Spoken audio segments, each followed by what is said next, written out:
Okay, well, I know how to fix it. So let's do this. We've got a couple of tools, a couple of techniques that we can actually do this with. One of those, I'm going to delete this. One of those, well, I'll show you this one first. The most or the easiest found, if we drill into our transformations, which we're going to go through a lot of these here in just a little bit, so don't fret. But one of these is the data conversion, how to convert between different data types. Sweet, drag it over there. Look at here, watch. Put it in the source, double click on my data conversion. Here are the input columns. So, okay, let's define this. Input columns are the output from the source. So, AKA output columns from the source. So they are an input into the data conversion transformation. So I say that all of the input columns are available. Now the output alias here, so you see the output alias right here. This is the output column of the data conversion transformation, the DCT. I made that acronym up. Nobody really uses that, but didn't want to type it all. So the output of the data conversion transformation will be 3 new columns appended to the column list in this data flow task. So let's do this. It defaults to copy of. So let's just make it course ID integer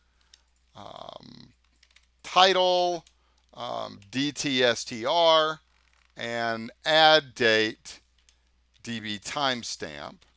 And what I need to do is change their data types. So notice these data types are the SSIS data types. Oops, sorry about that. I actually resorted them. I didn't mean to. So the title, we need it to be a DTSTR. It defaults, it comes in from the input as a WSTR. So we can say, nope, we want to convert it to an STR. Now you need to know the length. The length is actually 128. The 255 was the default because that's what Excel, well, that's what it sets, that's what it maps to an Excel default. The float, nope, we need that to be an integer. We need this to be a 4-byte signed integer. You can find it, there it is. And we need the add date to actually be a DB timestamp. And I say okay. And now I go from the conversion, and this is going to seem a little bit weird to you, I think.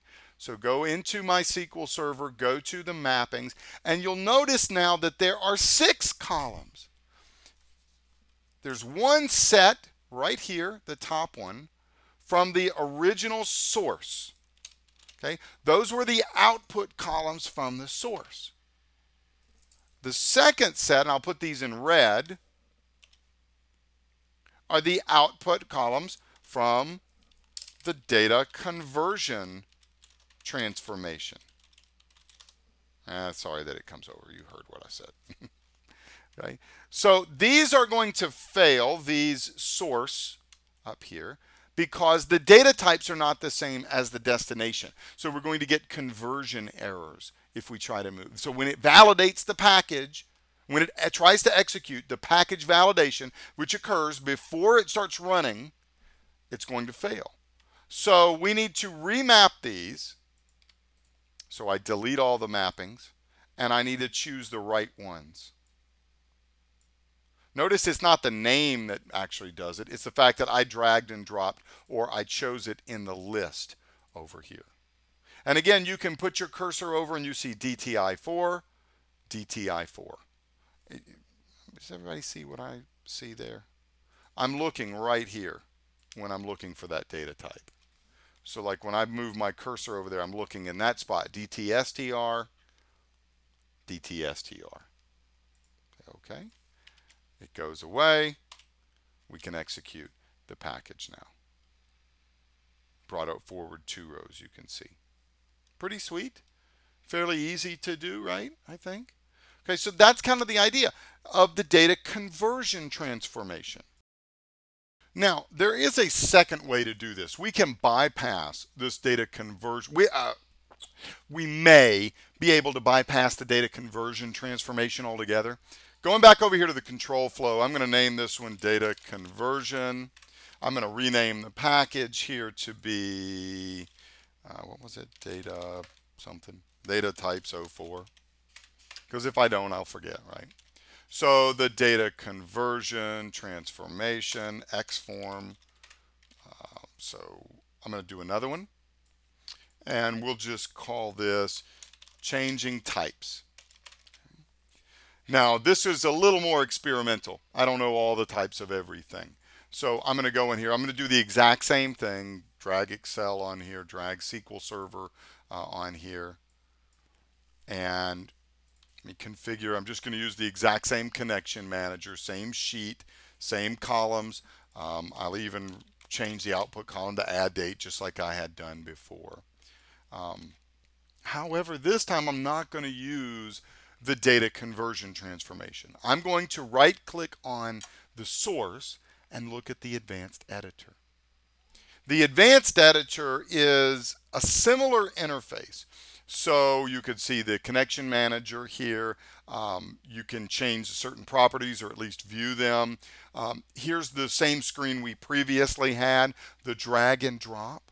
You know, the negative about this screen where we just, you see, okay, here is the columns in the source, and here is what SSIS is going to name it. The negative over here is we did not get to define the data type, the SSIS data type. It's kind of hidden. It's an abstraction layer. But the input and output properties, we can. So we're going to configure the output of this to be a certain data type. So let me show you here. This set right here, external columns, is this set right here. Okay. And right there. So that external columns maps to, under Excel source output, external columns. You can see the 3 columns. And then output columns, you see add date listed. That's where this picks up here, right? So here and here. Those are the exact same things, right? So look what I can do though. I can click on it and I can actually choose now which SSIS data type this is. So I can tell Excel to map this correctly to this particular data type. No, Mr. SSIS, this is not a float, this is X. Okay, so this is the advanced editor is where we can go make those changes to the output data types. And you can also see over here things about external metadata. You can see here truncation and what's going to happen if this does get truncated. It will fail the component. It can redirect the row. We can ignore the failure. We're going to talk about redirection and failing and error handling a little bit later. We need to go a little deeper with the data flow first. Okay. So you can change things up here. And you might be able to get away with, in the advanced editor, you might be able to get away with coming up here, changing the external column data types and the output column data types. Go over here to match what you would have done in the data conversion transformation.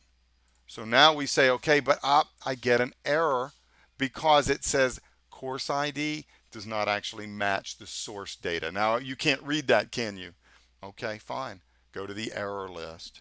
And that's what it basically tells us. Where do we have right there? The output column, and what it's really telling us right here is the external column. Okay, that's what it really is talking about. Does not match the data source column. Because if we actually looked at it in here, sorry about that. If we go to the advanced editor, you see it actually picks it up and says, hey, this is wrong. Do you want to fix it? No, not yet. I might, but thank you. When we look at these, this is not the problem. We match up on the data types DTI4 versus a DTI4. Those are the exact same things, but it thinks that this is the one that does not match Excel. Okay, come over here. Let's say, okay, right click, go to the advanced editor.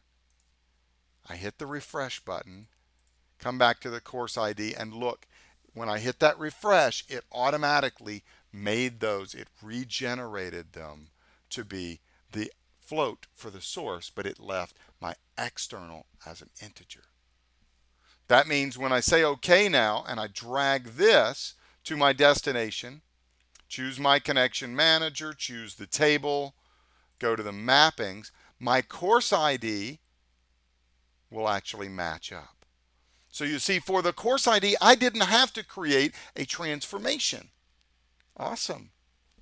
Okay, here's the thing. You can't do it for all data types, though. We will not be able to do this for the title. Okay, so see, the title is picked up in Excel as a wide string, a Unicode, but we really need it to be an output of just regular string. Well, change our links here. We've got two problems. The length reported in the metadata from Excel is that it's 255 characters. The length over here, though, if we want it to go to the output, it's really only 128 characters in the output.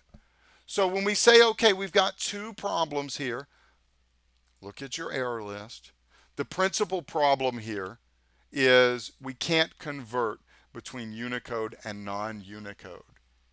Okay, so I had the Excel configured to be Unicode, and I had the output column to be non-Unicode. It says you can't do that. If you have to do that, that's where the data conversion transformation comes in handy. Okay, so not all data types require use of this data transformation, rather data conversion transformation. But anytime you're going to be dealing with Unicode types, you can do it right there. And it's totally fine to mix and match these. Like I can drag this and put it into my data conversion, but I don't have to convert the course ID anymore because it's already a 4-byte sound integer. Now I just need to convert title and add date.